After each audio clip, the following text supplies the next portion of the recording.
Khadija, merci beaucoup d'avoir Bonjour, accepté notre invitation avec pour grand plaisir. témoigner de votre métier pour Iceberg for Job et aussi pour nos jeunes. Du coup, je vais vous laisser la parole et vous Mhm. allez voilà, nous parler un peu de votre parcours et aussi de votre métier. Eh bien, écoutez, bonjour. Merci de me donner ce moment de partage et de parler de mon métier. Dans un premier temps, il a été d'embrasser le métier d'aide-soignante. Euh, Auparavant, bien évidemment, j'avais suivi un parcours euh, où j'avais suivi un CAP BEP comptabilité. Ensuite, ça a été un bac pro commerce et vente.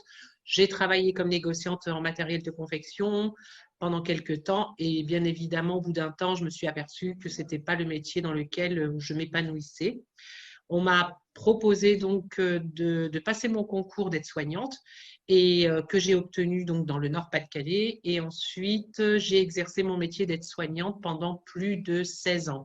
On va dire presque 18 ans dans le métier d'aide-soignante où j'ai travaillé dans le milieu hospitalier, dans les foyers médicalisés.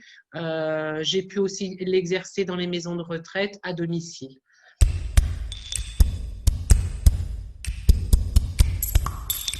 Donc, c'est un métier qui a la possibilité où vous pouvez évoluer aussi bien dans le milieu hospitalier que dans des foyers médicalisés. C'est un métier où on accompagne justement les personnes traumatisées crâniens, des personnes justement qui avaient la sclérose en plaques, permettre justement à une petite jeune dont j'ai encore le visage devant moi, qui a eu un très grave accident de voiture qui a fait que ben, du coup elle était devenue tétraplégique et du coup progressivement il fallait qu'elle améliore justement sa marche et puis mettre à disposition pour elle justement ben, tout son espace où elle pouvait évoluer pour pouvoir par la suite intégrer un appartement.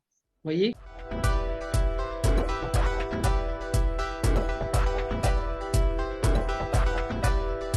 Donc j'ai appris à exercer ça pendant des années. À un moment donné, malheureusement, ben, j'ai dû arrêter parce que j'ai eu des soucis de santé.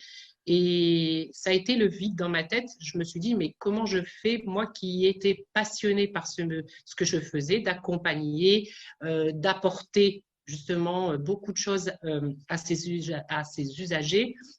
Je me suis dit, mais comment je vais faire? Et donc, en allant justement à Pôle emploi, je suis accompagnée par une psychologue avec qui on a fait justement pas mal de tests, etc. Et il a été identifié que je pouvais transmettre. Et moi, dans ma tête, jamais je ne pensais transmettre. Pourtant, j'ai accompagné des stagiaires, aides-soignants, infirmiers pendant toutes les années où j'ai exercé mon métier, mais j'ai jamais pensé à en faire mon métier.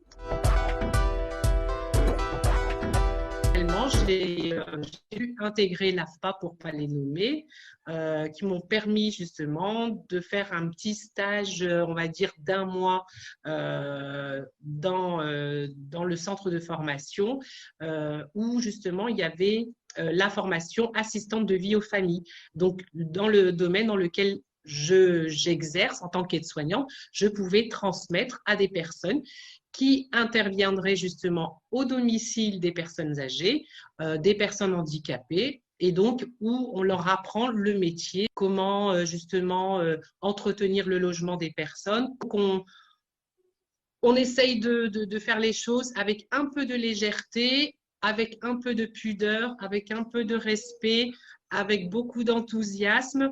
Et puis, ben, en ayant mis un peu de tous ces ingrédients, et ben, on amène justement les personnes à obtenir leur titre professionnel d'assistante de vie aux familles.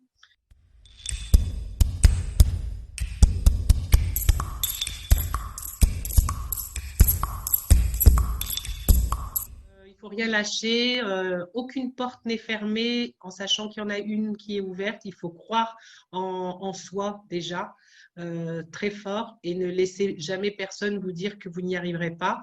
Moi, mon expérience a voulu que on m'a fait comprendre que je ne pouvais pas passer ce diplôme de formatrice sur Lyon. J'ai demandé à le passer dans le Nord-Pas-de-Calais.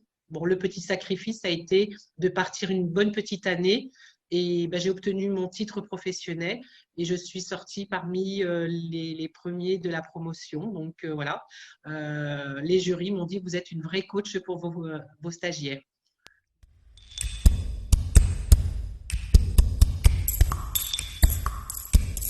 Il ne faut pas laisser les personnes vous fermer la porte. Il y a, quoi qu'il arrive, Exactement. il y a une solution quelque part. Allez la chercher, tout Je voulais simplement. vraiment qu'on puisse, à travers cette interview, mettre des mots ou du moins voilà, des explications à travers les mots qu'on utilise souvent, qui sont persévérance, motivation, ne lâchez rien.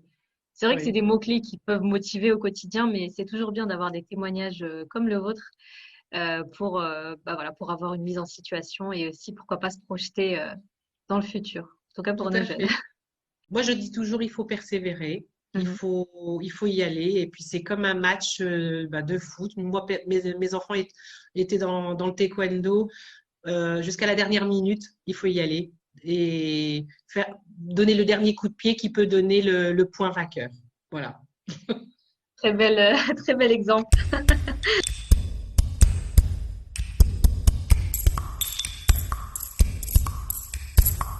Je suis convaincue.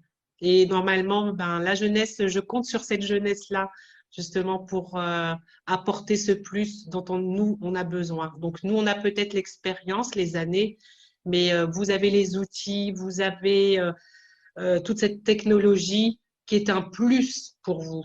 Donc, on apprend aussi de vous.